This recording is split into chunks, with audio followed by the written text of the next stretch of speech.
বন্ধুরা, সংসারের সংকীর্তন সিরিয়ালের আজকের রিভিউ। নন্দ খুশিতে লাফাচ্ছে, শান্তিকে বলছে আমার খুব আনন্দ হচ্ছে। নন্দ বলছে মনে হচ্ছে আকাশে উড়ে যাই পাখনা মেলে, আমার জীবন ধন্য হবে লাবণ্যকে পেলে। শান্তি বলছে লাবণ্য তোমার কবিতায় ভালোবাসে, তোমায় কবিতা নিয়ে কিছু ভাবা উচিত। তুমি বরঞ্চ তোমার কিছু কবিতা আমার কাছে দাও, আমি বই ছাপানোর ব্যবস্থা করব। সেইটা বইটা লাবণ্যকে উৎসর্গ করবে। আভা আর শান্তি এদিকে চা নিয়ে এসেছে বংশীর জন্য। তখন জয়ন্তও অফিস থেকে ফিরেছে। শান্তি বংশীকে বলছে নন্দ কিছু বলতে চাই আপনাকে বাবা। নন্দ অনেক ভয়ে ভয়ে বলে যে সে কবিতার বই লিখতে চায়। বংশী তখন নিয়মাবলীর বই নিয়ে আসতে বলে কাদম্বরীকে। নিয়মাবলীর বইয়ে দেখা যায় সেখানে লেখা আছে কোনো কবিতা এই বাড়ির সদস্য ছাপাতে পারবে না, তার ভালো লাগলে সে লিখতে পারে। শান্তি তখন বলছে বাবা, যদি তার মধ্যে কোনো প্রতিভা থাকে এই নিয়মের জন্য তার প্রতিভাটা তো এইভাবে নষ্ট হয়ে যাবে। বংশী তখন বলছে এটাই এই বাড়ির নিয়ম, এই বাড়ির কোনো নিয়ম ব্যবসার কারণে ব্যবহৃত হবে না, আর তাছাড়া এই বিষয়ে আমি তোমার সাথে কোনো তর্ক করতে চাই না। মদনও তখন বলছে যে এই বাড়ির কারোর জন্য কোনো নিয়ম বদলানো যাবে না। বংশী বলছে শান্তিকে যে তুমি কি চাও আস্তে আস্তে এই নিয়মাবলীর বই থেকে নিয়মগুলো কেটে বাদ দিয়ে দিই? শান্তি বলছে এখনই সেটা চাই না বাবা। এদিকে জয়ন্ত শান্তিকে জিজ্ঞাসা করছে যে সে কেন নন্দর কবিতা নিয়ে পড়েছে। শান্তি বলছে কারোর প্রতিভা এইভাবে ছাইচাপা পড়ে থাকুক সেটা সে চায় না। শান্তি জয়ন্তকে বলছে এটা নিয়ে তো তোমাদের আগেই ভাবা উচিত ছিল। জয়ন্ত বলছে কবিতা নিয়ে আমার মাথায় কিছুই ঢোকে না, তাছাড়া নন্দ ভালো কবিতা বলে কি খারাপ কবিতা বলে সেটাও বুঝতে পারি না। জয়ন্ত তখন বলছে দেখো যেন দেওয়ারের জন্য শ্বশুর মশাইয়ের সাথে কথা বলা বন্ধ না হয়ে যায়। শান্তি বলছে বাবা আমার সাথে কথা না বলে থাকতেই পারে না, দেখেছো না কদিন কথা বলেনি এখন কথা বলছে। বাবা আমার সাথে ঝগড়া না করেও থাকতে পারে না।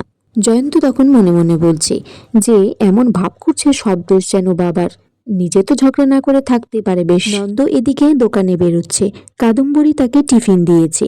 বংশী বলছে যে জয়ন্তর জন্যও টিফিনটা দিতে, কিন্তু শান্তি বলছে ওর এমার্জেন্সি আছে একটা, তাই জন্য সকাল সকাল বেরিয়ে গেছে। টুনির মা এদিকে একটা টিফিন বক্স নিয়ে এসে বলছে দাদাবাবু তো টিফিনটা ফেলে গেছে। তখন শান্তি জয়ন্তকে ফোন করে ফোনে পাচ্ছে না। এদিকে হসপিটালে একটা নতুন নার্স এসেছে, জয়ন্ত তাকে শিখিয়ে পড়িয়ে দিচ্ছে কি কি করতে হবে। নন্দ শান্তিকে বলছে যে টিফিন বক্সটা দিতে, সে যাওয়ার পথে দাদাকে দিয়ে যাবে। আর বাবার সামনে কেন বারবার এই কবিতার কথা বলছে? শান্তি বলছে এই বাড়িতে তো আমি ছাড়া আর কেউ বলবে না তোমার কবিতা নিয়ে, তাই আমাকেই বলতে হবে। শান্তি তারপর জয়ন্তর ফোনে আবার ফোন করেছে। জয়ন্ত নার্সটাকে বলে যে ফোনটা রিসিভ করে ধরতে আর বলতে ডাক্তারবাবু এমার্জেন্সিতে আছে। শান্তি তারপর মেয়েদের গলা পেয়ে তখন সন্দেহ করছে, বলছে যে ডাক্তারবাবু কোথায় আছে। ফোনটা রেখে শান্তি বলছে যে জয়ন্তর সাথে যে আজ থেকে একটা নতুন নার্স কাজ করবে সেটা তো জয়ন্ত আমাকে জানায়নি। তারপর অন্যমনস্ক হয়ে রান্নাঘরে গেছে। কাদম্বরী শান্তিকে বলে যে তরকারিটা একটু রান্না করতে। শান্তি তারপর চিনির বদলে লবণ দিয়ে দেয়।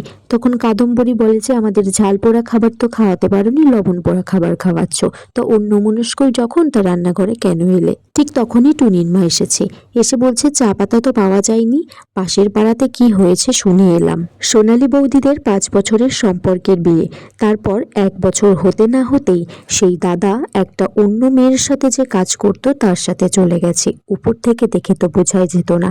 এই সমস্ত শুনে শান্তির মনে আরো সন্দেহর দানা বাঁধছে।